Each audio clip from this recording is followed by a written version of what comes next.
The city of Mecca in Saudi Arabia is located in a major caravan route. It's home where a sanctuary was built for the pagan gods, and people in this region were believing in multiple gods and goddesses. Traders had to understand and know each of the religions in order to work with their customers, and this is where the religion of Islam will begin. The man Muhammad, he is born around the year 570 Common Era, and he is an orphan who was adopted into a low middle-class trading family. Muhammad marries into a wealthy trading family, and that's when he starts to work in the trading business. He, however, becomes troubled by the paganism that is surrounding him, and he learns the same things that were bothering him were also bothering other traders from other faiths. Muhammad starts to study with Jewish rabbis. He's looking for something different. He liked what he heard, but the Jewish religion did not answer all of his questions. He next studies with Christian priests and likes what he learns about the Christian faith as well, but still not all of his questions are answered. He felt like there was a piece to the puzzle that he was missing. So in 610 Common Era, he goes out into the desert to think. This is very similar to people in other religions like Noah, Moses, and Jesus. Muhammad stays in the desert for 40 days, and he claims that he has a visit from the archangel Gabriel, who is God's messenger. He said that Gabriel told him that Muhammad has been chosen to warn his fellow Arabs about their paganism, and Muhammad would be the one to teach them to worship their one true God, Allah. The message from Gabriel becomes the Islamic text known as the Quran, which means God's word. Muhammad is considered a prophet of the Islamic religion. The Islam religion had a simple and clear message. Prophet Muhammad was to rise and warn his people of the consequences of their immoral practices and their worshiping of false gods and their treatment of the poor. Islam means submissive to God's will. So one of Muhammad's first converts is going to be his wife. Early Muslim women had many rights and freedoms and privileges within the religion. Muhammad didn't get too many people to convert, though. They were mostly close friends and family members. Many merchants did not like his message because it threatened their beliefs, and Muhammad is going to be persecuted for his teachings. In 620, when his wife dies, without her influence, Muhammad is forced to move his fellow followers from Mecca because they were being persecuted. So in 622, Muhammad moves north to the city of Medina. It's about 200 miles. And this journey that he makes with his followers is the starting point of the Islamic calendar. And Medina is going to be the complete opposite of Mecca.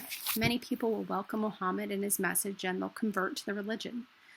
And Medina would become known as the city of the Prophet. In order to spread the religion worldwide, there needed to be some rules of the religion and customs. So some of the rules included that you should be a good Muslim, you should be honest in public and in personal life, you should be modest in all of your habits. If you were successful, you shouldn't flaunt it. You couldn't consume pork or alcohol. The role of and status of women needed to be improved. Property should be equally divided among heirs, and marriage was a lifetime commitment. The religion is going to spread very quickly because it's easy to follow.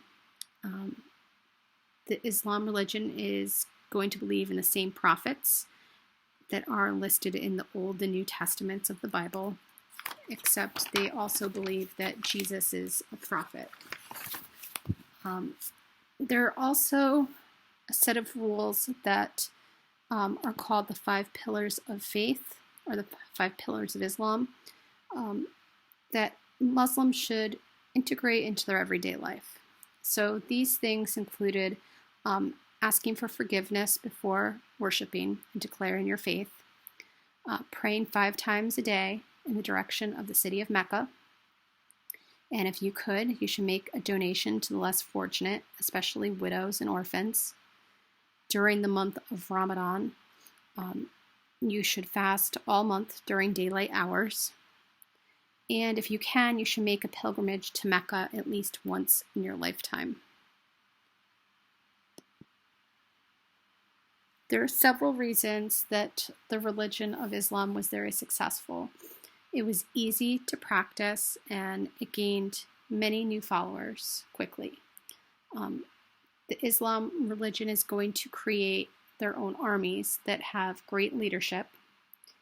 Despite the fact that they do have armies, they are peaceful people and a very open society. They united Arabic tribes and got non-Arabs to convert to the religion as well.